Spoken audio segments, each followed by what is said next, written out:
So we'll talk about video number 5 related to the computer, history of computer.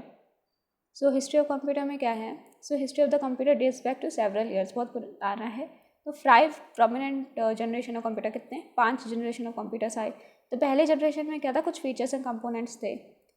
जैसे hardware क्या था? तो hardware पहली जनरेशन में था vacuum tubes and punch card.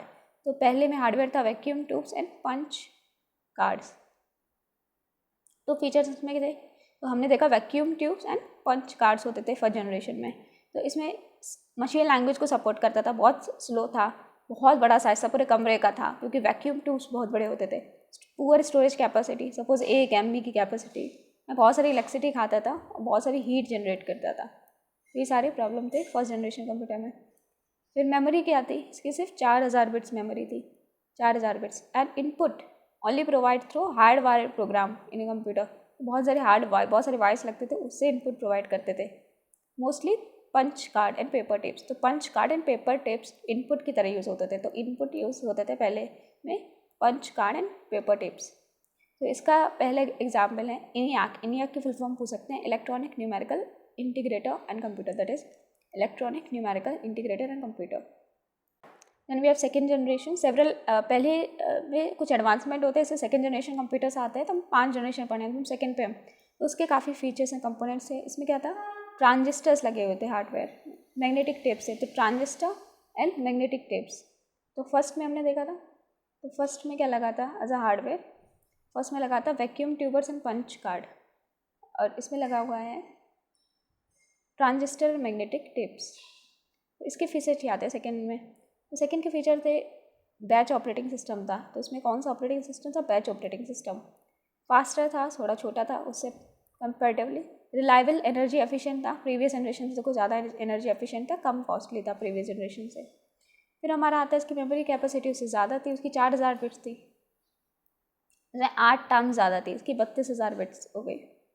And यहाँ पे डेटा इनपुट, तो आप यहाँ पे भी इनपुट पंच कार्ड्स के थ्रू प्रोवाइड कर सकते थे. फर्स्ट जनरेशन में भी हम किस तरीके से प्रोवाइड करते थे? फर्स्ट जनरेशन में प्रोवाइड करते थे input through the punch card and paper tapes. यहाँ पे सेकेंड जनरेशन में हम पंच कार्ड के थ्रू, तो इनपुट सेम हो रहा है पंच कार्ड में. एंड इसके कुछ एग्जाम्पल है सेकेंड जनरेशन के. Honeywell 400, ICD 1640 and IBM. पहले का एग्जाम्पल हमने देखा था, क्या था हमारा? ENIAC, electronic numerical integrator and computer. Electronic numerical integrator and computer. फिर हमारा आता है ये थर्ड जनरेशन. तो following the various component feature of the third generation computer. तो थर्ड जनरेशन के फीचर्स क्या थे? तो हार्डवेयर था, उसमें था इंटीग्रेटेड सर्किट्स आ गए विद सेमीकंडक्टर मटेरियल. तो ये बहुत बड़ी चीज़ आ गई कि इंटीग्रेटेड सर्किट्स आ गए जिसमें सेमीकंडक्टर मटेरियल लगा था. तो large capacity disk and magnetic tapes आ गए. तो अब कैपेसिटी बढ़ गई, large capacity disk and magnetic tapes. ये सबसे इंपॉर्टेंट इंटीग्रेटेड सर्किट्स आ गए जो बने थे सेमीकंडक्टर मटेरियल के, या large capacity disk and magnetic tape. इसके फीचर क्या थे? तो ये सपोर्ट करता था time sharing operating system and faster था, स्मॉलर था, ज़्यादा रिलायबल था, काफ़ी चीप था पिछली जनरेशन से देखे, और इजी टू एक्सेस, आराम से एक्सेस कर सकते थे. फिर यहाँ पे मेमोरी थी, इसकी मेमोरी और ज़्यादा थी. पहले की थी 4000, दूसरे की 32000, अब थी 1,28,000 बिट्स. मेमोरी और बढ़ गई. तो इनपुट आप कीबोर्ड एंड मॉनिटर्स के थ्रू प्रोवाइड करते थे. थर्ड जनरेशन में माउस नहीं आया है, तो इनपुट आप प्रोवाइड करो कीबोर्ड से, मॉनिटर से. एग्जाम्पल देखिए थर्ड जनरेशन कंप्यूटर के IBM 360 C70, ये थर्ड जनरेशन के एग्जाम्पल है. हमें याद रखना इनपुट आने लगा था, कीबोर्ड एंड मॉनिटर्स आ गए थे, मतलब ये मॉनिटर एंड कीबोर्ड. लेकिन माउस अभी नहीं आया थर्ड जनरेशन में. फिर आते हैं फोर्थ जनरेशन कंप्यूटर्स. उनके फीचर्स क्या होते हैं? इसमें हार्डवेयर क्या थे? ICS, इंटीग्रेटेड सर्किट्स हैं. थर्ड में आ गए थे इंटीग्रेटेड सर्किट्स. लेकिन यहाँ पे क्या, very large scale integration technology. एक नई टेक्नोलॉजी आ गई इंटीग्रेटेड सर्किट में, VLSI, that is very large scale integration technology. किसमें? फोर्थ जनरेशन कंप्यूटर में. ICs with a very large scale integration technology. Semiconductor memory आ गई and magnetic tapes and floppy. उस टाइम फ्लॉपी आ गई, लेकिन फ्लॉपी में भी स्पेस के तो बहुत कम था. जो हमसे पहले लोग काम करते थे फ्लॉपी पे काम करते थे, 1 MB 2 MB इस तरीके से. तो यहाँ पे इसके फीचर्स क्या थे? Multi processing and distributed operating system. तो ऑपरेटिंग सिस्टम मल्टी प्रोसेसिंग है, बहुत सारे काम एक साथ कर सकते हैं. अभी भी हमारा मल्टी प्रोसेसिंग ऑपरेटिंग सिस्टम है. ये multi processing distributed operating system. Object oriented high level program supported. तो object oriented high level program support कर सकते थे. Object oriented high level program क्या है? जैसे C++, जावा, C, तो इस तरीके से प्रोग्राम को सपोर्ट कर सकते हैं। सबसे पहले high level, first high level अगर लैंग्वेज देखे तो कौन सी थी, पूछा जाए first high level language was Fortran. First high level language was Fortran, it was first high level language. तो स्मॉल था, ईजी टू यूज़ था। हैंड हेल्ड कंप्यूटर आ गए, अब हैंड हेल्ड कंप्यूटर आ गए, ये हाथ में लेके घूम सकते हो। एंड कैपेसिटी इसमें क्या थी, 100 मिलियन बिट्स, तो कैपेसिटी काफ़ी बढ़ गई, 100 million bits. The input was provided through improved and held devices, जैसे कीबोर्ड एंड माउस आ गया, तो 4th जनरेशन में माउस आ गया था, 3rd जनरेशन में कीबोर्ड आ गया था एंड मॉनिटर आ गया था, यहाँ पे कीबोर्ड एंड माउस आ गए। एंड यहाँ पे इसका 4th जनरेशन का एग्जाम्पल है एप्पल सेकेंड। इस टाइम ऑपरेटिंग सिस्टम आ गया था GUI, that is graphical user interface. तो कब आया था, 4th जनरेशन में GUI, ग्राफिकल यूजर इंटरफेस। फिर हमारा आता है 5th जनरेशन कंप्यूटर। तो मॉडर्न जो अभी कंप्यूटर में यूज़ करते हैं, advance computer 5th generation computer है। सिग्निफिकेंट चेंजेस हुए इनके ऑपरेशन में 5th जनरेशन कंप्यूटर, एंड ज़्यादा रिलायबल है प्रीवियस जनरेशन से। तो हार्डवेयर इसमें क्या, इंटीग्रेटेड सर्किट्स है इसमें, VLSI एंड नैनो टेक्नोलॉजी। तो यहाँ पे नैनो टेक्नोलॉजी भी यूज़ होती है। सो VLSI की फुल फॉर्म है very large scale integration technology. So it's a very large scale integration technology. तो इसमें लार्ज कैपेसिटी हार्ड डिस्क है, इसमें रेट सपोर्ट है, large capacity hard disk, rate support and powerful servers, internet, और यहाँ पे cluster computing is allowed. तो यहाँ पे VLSI के साथ ULSI भी आ गया था, ULSI। तो वेरी लार्ज स्केल इंटीग्रेशन और ultra large scale integration. Very large scale integration, very large scale integration and ultra large scale integration आ जाता है 5th जनरेशन में। रेट सपोर्ट क्या होता है, जैसे फेसबुक का सर्वर, यूट्यूब का सर्वर, तो जैसे यहाँ पे 1 2 3 हार्ड डिस्क लगी है, तो 1 का हार्ड डिस्क करेगा, सेकंड में भी स्टोर होगा, थर्ड में भी, क्योंकि सपोज एक खराब हो जाए तो सेकंड और थर्ड से डेटा रेट ड्राइव कर लो। तो ये होता है रेट सपोर्ट। यहाँ 5th जनरेशन में रेट सपोर्ट आ गया था, तो डेटा बैकअप हो सकता है। 5th जनरेशन फीचर्स क्या, powerful, cheap and reliable, easy use कर सकते हैं, पोर्टेबल है, फास्टर है, ठीक है। यहाँ पे पैरेलल प्रोसेसर लगा होता है and super large integrated circuit है। तो हमने देखा SI, तो इसमें सुपर लार्ज इंटीग्रेटेड सर्किट, तो सुपर लार्ज इंटीग्रेटेड सर्किट्स लगे हुए हैं and rapid software development possible है यहाँ पे। एंड कैपेसिटी यहाँ पे क्या है, अनलिमिटेड, कितना भी ऐड करते जाओ, मेमोरी की कैपेसिटी अनलिमिटेड है। तो इनपुट आप प्रोवाइड करते हो through CD-ROM, optical disk and touch and voice sensitive input device. तो voice sensitive input device, and जैसे कुछ बोल दिया गूगल में स्टोर कर लिया, ऑप्टिकल डिस्क के थ्रू टच करते हो, जैसे यहाँ पे टच कर रहे हैं तो इनपुट पहुँच रहा है। तो ये होता है 5th जनरेशन के एग्जाम्पल IBM प्लेटिनम एंड परम। जो परम हमारा जो कंप्यूटर है, ये भी 5th जनरेशन कंप्यूटर है। तो कंप्यूटर की बात करें तो पहले जनरेशन में क्या था, मेजर इनोवेशन क्या हुआ था, पहले में वैक्यूम ट्यूब, दूसरे में ट्रांजिस्टर आ गया था, तीसरे में इंटीग्रेटेड सर्किट्स एंड दूसरे में लार्ज स्केल, ये था हमारा। तो 4th जनरेशन में आता है very large integrated circuits and large integrated circuit and very large integrated circuit micro processor. 5th generation में आ जाता है हमारा ultra large integrated circuit, ultra large scale integrated circuits. So main memories यहाँ पे क्या है, मैग्नेटिक ड्रम्स, पहले में मैग्नेटिक ड्रम्स था, फिर आया random access memory, RAM and ROM, read only memory, फिर आया PROM and DRAM, that is programmable read only memory, and DRAM है अपना dynamic random access memory, dynamic random access memory. फिर EPROM आया, that erasable programmable read only memory, SRAM आया। फिर SRAM, static random access memory, static random access memory. 5th generation में आया EEROM, that एलैप्सिबल erasable programmable read only memory, and इसमें RAM के type थे सिम एंड डिम, रैम के type है इसमें SIM and dim. External storage में पंच कार्ड था, इसमें मैग्नेटिक टिप्स है, मैग्नेटिक डिस्क था, फिर आया इम्प्रूव डिस्क, फ्लॉपी डिस्क आया, फिर 4th में आया floppy disk and hard disk, and 5th generation में है मैग्नेटिक एंड ऑप्टिकल डिस्क। तो आपका PD होता है, ये CD होता है, ये सब आपका 5th जनरेशन में आया है। और यहाँ पे जो आपका था इम्प्रूव्ड फ्लॉपी डिस्क, इसकी मेमोरी कितनी थी, 1.44 MB, कितनी MB होती। तो लैंग्वेज पूछ सकते हैं, पहले में कौन सा यूज़ होती थी language, low level machine language, second में असेंबली लैंग्वेज। तो पहले में लो लेवल मशीन लैंग्वेज, फिर असेंबली लैंग्वेज, और इसमें कुछ हाई लेवल लैंग्वेजेस भी आ गए थे, जैसे बेसिस, कोलोल एंड फोर्टान। तो फर्स्ट हाई लेवल लैंग्वेज है अपनी फोर्टान। तो first high level language is Fortran, so it is Fortran, so it's the first high level language. फिर 3rd जनरेशन में ज़्यादा हाई लेवल लैंग्वेजेस आ गई। 4th जनरेशन में लैंग्वेज एंड एप्लीकेशन सॉफ्टवेयर आ गए। 5th generation में आर्टिफिशियल इंटेलिजेंस एक्सपर्ट सिस्टम। इसमें पूछा है पहले जनरेशन में कौन सा इलेक्ट्रॉनिक कंपोनेंट यूज़ होता था, वैक्यूम ट्यूब यूज़ होता था। तो हमने देखा था पहले में था वैक्यूम ट्यूब, दूसरे में ट्रांजिस्टर, फिर integrated circuit, large integrated circuit, very large integrated circuit, फिर ultra large integrated circuits. So vacuum tube, transistor, integrated circuit, very large integrated circuit, ultra large integrated circuit. ठीक है, तो ट्रांजिस्टर हो गया second generation के लिए, vacuum tube first generation के लिए, इंटीग्रेटेड सर्किट थर्ड जनरेशन के लिए, फोर्थ जनरेशन के लिए वेरी लार्ज इंटीग्रेटेड सर्किट। ऐसे फुल फॉर्म पूछ सकते हैं, what is the full form of EDSAC। So EDSAC क्या होता है अपना, electronic delay storage automatic calculator. तो this is electronic delay storage automatic calculator, electronic delay storage automatic calculator. जो EDSAC था वो डेवलप किया था मॉरिस विल्क्स ने 1949 में, नहीं फर्स्ट जनरेशन कंप्यूटर्स में थे। अच्छा पूछा जो कंप्यूटर में चिप यूज़ होती हैं वो किसकी बनी होती है, तो सिलिकॉन की बनी होती है। First remember it is made of silicon. फिर इसमें first high level computer language, तो कंप्यूटर लैंग्वेज में हाई लेवल कंप्यूटर लैंग्वेज कौन सी थी, तो हमें याद रखना फोर्ट्रान। तो आंसर इज फोर्ट्रान।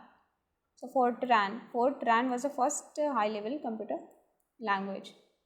इसमें first computer calculator that can perform all fourth arithmetic operations, addition, subtraction, multiplication, division सब कर सकता था। इसको बोलते थे स्टैप रैकोनर। सो इसका नाम था स्टैप रैकोनर, जो सारे ऑपरेशन कर सकता था, एडिशन, मल्टीप्लिकेशन, सब्ट्रैक्शन, डिवीजन, को बोलते थे स्टैप रैकोनर। तो स्टैप रैकोनर, तो स्टैप रॉकेनर, तो ये स्टैप कर करके इसने एडिशन किया, फिर मल्टीप्लिकेशन किया, हर एक स्टैप फॉलो किया और रॉक कर दिया, तो इसलिए बोलते हैं इसको स्टैप रैकोनर। ठीक है, रॉक कर दिया, हर एक स्टैप को फॉलो करके रॉक कर देते थे, स्टैप रैकोनर। स्टैप रैकोनर ऐसा कैलकुलेटर था जो addition, subtraction, multiplication, division all एक साथ कर सकता था। So this is video number 6। तो ये 6 नंबर वीडियो है। तो हम बात करते हैं कंप्यूटर लैंग्वेजेस की। इस computer language system of communication होता है with the computer. So computer क्या होता है, सिर्फ कंप्यूटर की लैंग्वेज समझ पाता है। तो इससे क्या करते हैं हम, कंप्यूटर की लैंग्वेज से कंप्यूटर से कम्युनिकेट करते हैं। तो सच लैंग्वेज है use to create computer code and program code. इन्हीं लैंग्वेज से आप computer code, program code create करते हैं। इसमें सेट ऑफ इंस्ट्रक्शन होते हैं जो कंप्यूटर प्रोग्राम बनाते हैं और जो एग्जीक्यूट किया जाता है by computer. This one of the 2 components of the software which run on the computer hardware. तो इन 2 कंप्यूटर में से होता है जो कंप्यूटर हार्डवेयर में यूज़ होता है, एंड अदर क्या होता है, डाटा। तो this is one of the 2 component of the software. ठीक है, तो इस ये सॉफ्टवेयर के 2 कंपोनेंट में से एक होता है कंप्यूटर लैंग्वेज। एक तो हार्डवेयर पे कंप्यूटर करता है, दूसरा रन करता है, और दूसरा क्या होता है, data. One run on computer hardware, other being the data. Computer language 3 type की होती है। तो एक तो मशीन लेवल लैंग्वेज होता है, असेंबली लेवल लैंग्वेज होता है, हाई लेवल लैंग्वेज होता है। कहीं कहीं सिर्फ आपको मिलेगा low level language and high level language, लेकिन हम डिवाइड करें 3 में से। तो फर्स्ट जनरेशन में था machine level language, second generation में था high level language, third assembly level language, third generation में था हाई लेवल लैंग्वेज। और फर्स्ट हाई लेवल लैंग्वेज थी हमारी फोर्ट्रान। ये सेकंड जनरेशन में आ जाती है, first high level language Fortran. तो मशीन लेवल लैंग्वेज क्या होती है, एक लो लेवल लैंग्वेज होती है। It's a low level language. Machine language क्या होती है, ये अंडरस्टैंड करती है 0 and 1। तो कंप्यूटर जो होता है मशीन लेवल लैंग्वेज में समझ सकता है, लो लेवल लैंग्वेज है। तो इसमें 1 का मतलब होता है ट्रू, 0 का मतलब होता है फॉल्स। तो 1 का मतलब होता है ऑन स्टेट एंड 0 का मतलब होता है ऑफ स्टेज। तो मशीन लैंग्वेज 0 and 1 में समझती है। CPU क्या होता है, डायरेक्टली मशीन लैंग्वेज समझ सकता है। तो CPU जो होता है डायरेक्टली मशीन लैंग्वेज समझ सकता है। यहाँ पे कोई कंपाइलर या असेंबलर की जरूरत नहीं होती, मतलब ट्रांसलेटर की जरूरत नहीं होती। मतलब आप किसी से बात कर रहे हो ऐसी लैंग्वेज में, तो वो फ्रेंच में बात करो, आपको नहीं पता है, तो आपको एक कन्वर्टर चाहिए, लैंग्वेज कन्वर्टर। तो वही क्या करता है, जो कंपाइलर असेंबलर क्या करता है, लैंग्वेज को कन्वर्ट कर देता है। सपोज ह्यूमन लैंग्वेज को मशीन लैंग्वेज में। तो काम होता है कंपाइलर एंड असेंबलर के। CPU में कंपाइलर असेंबलर की जरूरत नहीं पड़ती, बिकॉज ये डायरेक्टली मशीन लैंग्वेज को अंडरस्टैंड कर सकता है। Platform to platform machine code अलग होती है, अलग अलग प्लेटफॉर्म से अलग अलग मशीन कोड डिफर करता है। एंड बाइनरी कोड को मेमोराइज नहीं कर सकते, बहुत सारे होते हैं, जैसे 192.111.1, जैसे ये www.google.com। तो उसके पीछे एक बाइनरी कोड होगा। पहले क्या होते थे, बाइनरी कोड डालते थे, तो याद करना मुश्किल था, तो कॉपी में लिख के करते थे। और एक बार मॉडिफिकेशन पॉसिबल है। सपोज www.google.com चेंज कर सकता है, गूगल इंडिया.com उस तरीके से चेंज कर सकता है, लेकिन ये बाइनरी कोड में मॉडिफिकेशन पॉसिबल नहीं होता है। फर्स्ट जनरेशन लैंग्वेज है कि machine language. Second generation language होती है असेंबली लैंग्वेज। तो सेकंड जनरेशन जैसे इंटरमीडिएट प्रोग्रामिंग लैंग्वेज बोलते हैं, इसे मिडिल लैंग्वेज भी बोलते हैं। पूछा जाए मिडिल लैंग्वेज कौन है, असेंबली लैंग्वेज। तो मिडिल लैंग्वेज है between the high level programming language, machine language के बीच में मिडिल लैंग्वेज आती है। एक जगह मशीन लैंग्वेज जो बहुत ही लो लेवल की लैंग्वेज है, machine language low level language, उसके बाद हाई लेवल प्रोग्रामिंग लैंग्वेज के बीच में आती है हमारी असेंबली लैंग्वेज। तो इसलिए मिडिल लेवल लैंग्वेज भी बोलते हैं इसे। सो असेंबली लैंग्वेज क्या होता है, इंटरमीडिएट प्रोग्रामिंग लैंग्वेज होती है high level programming and machine language के बीच में। असेंबली लैंग्वेज क्या होती है, इसमें इंग्लिश सिंटैक्स यूज़ करते थे, तो CPU ने समझ पाता था। लेकिन कब, जब आप इसे लो लेवल लैंग्वेज में आप कन्वर्ट कर दोगे, इंटरप्रेटर कंपाइलर, मतलब क्योंकि CPU तो मशीन लैंग्वेज समझेगा, तो जो भी आपने इंग्लिश सिंटैक्सेस यूज़ किया उनको आप इंटरप्रेटर कंपाइलर को यूज़ करके मशीन लैंग्वेज में कन्वर्ट करोगे, तो CPU उसको फिर समझ जाता था। जो प्रोग्रामर होता है, जो प्रोग्रामिंग करता है, वो असेंबली लैंग्वेज को समझ पाता है, ठीक है, लेकिन CPU समझ नहीं पाता है। तो इसलिए CPU को समझाने के लिए हमें क्या चाहिए, कन्वर्टर चाहिए, ट्रांसलेटर चाहिए, वही असेंबलर कंपाइलर चाहिए। तो असेंबली लैंग्वेज क्या होता है, सेट ऑफ इंस्ट्रक्शन होता है, तो which are same respective the platform. जैसे आपका जो मशीन लैंग्वेज था वो प्लेटफॉर्म टू प्लेटफॉर्म वेरी कर रहा था, लेकिन असेंबली लैंग्वेज क्या है, कोई भी रिस्पेक्टिव द प्लेटफॉर्म आपकी मशीन असेंबली लैंग्वेज सेम रहती है। तो code and instruction of the assembly language आप उन्हें मेमोराइज कर सकते हैं। जो भी कोड एंड इंस्ट्रक्शन इस लैंग्वेज में होते हैं, यूजर समझ सकता है, मेमोराइज कर सकता है। तो मॉडिफिकेशन यहाँ पे टफ नहीं है, आराम से आप मॉडिफाई कर सकते हैं, लेकिन मशीन लैंग्वेज में मॉडिफिकेशन नहीं कर सकते। जो हाई लेवल लैंग्वेज होती है, ठीक है, काफ़ी सिंपल होती है, आप इजीली समझ सकते हो, इंग्लिश लैंग्वेज की तरह ही होती है, तो आप समझ में ईजी रहता है, याद कर सकते हो। जैसे कोबोल हो गया, फोरटान हो गया, बेसिक, C++, पाइथन जैसे हम करते थे, वॉइड, ठीक है, इंक्लूड, इंटीजर, ए, इस तरीके से यूज़ करते हैं, तो याद करना है, समझना ईजी रहता है। तो इसमें कुछ हमारी हाई लेवल लैंग्वेजेस हैं। सो जैसे इसमें ये है क्या, तो इसमें से ये SQL है, JavaScript, C, Python, C++, PHP, iOS, Ruby, Rails, .NET, ये सब क्या आपकी हाई लेवल लैंग्वेज है। जो हाई लेवल लैंग्वेज आता है आपका नेचुरल लैंग्वेज की तरह ही होता है, इसलिए आप इजीली लर्न कर सकते हो, अंडरस्टैंड कर सकते हो। तो हाई लेवल लैंग्वेज इस तरीके से डिटरमाइन करती है, ये इमीडिएटली एरर्स को डिटेक्ट कर सकती है। High level language easily maintain कर सकते हो और आप इजीली मॉडिफाई कर सकते हो। फिर कंप्यूटर ट्रांसलेटर होता है, तो जैसे एक होता है असेंबलर, तो असेंबली लैंग्वेज को मशीन लैंग्वेज में कन्वर्ट करता है, तो असेंबली लैंग्वेज को मशीन लैंग्वेज में, सेकेंड जनरेशन को फर्स्ट जनरेशन में चेंज करता है असेंबलर। कंपाइलर क्या करता है, प्रोग्राम जो हाई लेवल लैंग्वेज को मशीन लैंग्वेज में कन्वर्ट करता है, इसे बोलते हैं कंपाइलर। तो कंपाइलर हाई लेवल को मशीन लैंग्वेज में कन्वर्ट कर रहा है। फिर हमारा होता है इंटरप्रेटर क्या होता है, program which translate one statement of a high level language into machine code and execute it. तो इंटरप्रेटर क्या करेगा, इंटरप्रेट करेगा। तो हाई लेवल प्रोग्राम लैंग्वेज को, सपोज हमने हाई लेवल प्रोग्राम लैंग्वेज लिख दी, अब उसको क्या करेगा, उसको प्रोसेस करेगा, उसको मशीन कोड में कन्वर्ट करेगा, उसको एग्जीक्यूट करेगा। एग्जीक्यूट तभी कर सकते हैं जब हाई लेवल लैंग्वेज को मशीन लैंग्वेज में चेंज किया जाए। तो ये कौन करेगा, इंटरप्रेटर। तो हमने देखा असेंबलर करेगा आपका assembly language into machine language, compiler आपका करेगा high level language into machine language, interpreter क्या करेगा आपका ट्रांसलेट करेगा high level language into machine code, और उसको फिर क्या करेगा, एग्जीक्यूट भी करवाएगा इंटरप्रेटर।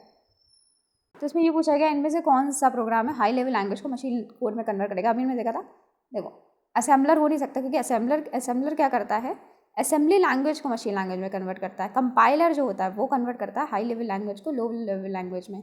अगर सपोज यहाँ पे असेंबलर कंपाइलर नहीं होता तो ट्रांसलेटर्स का आंसर हो सकता था, ठीक है, लेकिन यहाँ पे ट्रांसलेटर नहीं होगा, यहाँ पे क्या होगा, कंपाइलर, क्योंकि कंपाइलर हमने देखा था कन्वर्ट करता है high level language into machine code, and interpreter क्या कहता है, high level language into machine program में लैंग्वेज प्रोग्राम मशीन कोड में ट्रांसलेट करता है और उसे एग्जीक्यूट भी करता है इंटरप्रेटर।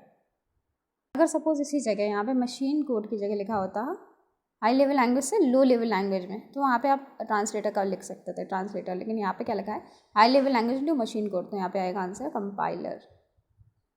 ठीक है, तो हमारा कंप्यूटर क्या समझता है, तो हमारा कंप्यूटर सिर्फ मशीन कोड को समझता है। एल्गोरिथम क्या होती है, स्टेप बाय स्टेप जो प्रोसेस होता है पूरे प्रोग्राम का, उसे को बोलते हैं एल्गोरिथम। तो मशीन क्या होता है, तो हमारा कंप्यूटर सिर्फ मशीन कोड को समझता है, 0 और 1 बस। तो बाइनरी सिस्टम में कितनी पावर होती है, 2। तो पूछा है व्हाट इज ULSI, तो ultra large scale integration. So ULSI ultra large scale integration, तो answer will be ultra large scale integration, yes. तो ये अंडर लार्ज नहीं है, अल्ट्रा लार्ज स्केल इंटीग्रेशन, तो answer will be A, ULSI ultra large scale integration. फिर इसमें से कौन कौन सा कैरेक्टरिस्टिक नहीं है हाई लेवल लैंग्वेज का, तो मशीन कोड नहीं है। मशीन कोड क्या होती है, लो लेवल लैंग्वेज। बाकी इसमें प्लेटफॉर्म इंडिपेंडेंट होती है, इंटरैक्टिव एग्जीक्यूशन हो सकता है, यूजर फ्रेंडली होती है, लेकिन ये मशीन कोड नहीं होती हाई लेवल लैंग्वेज।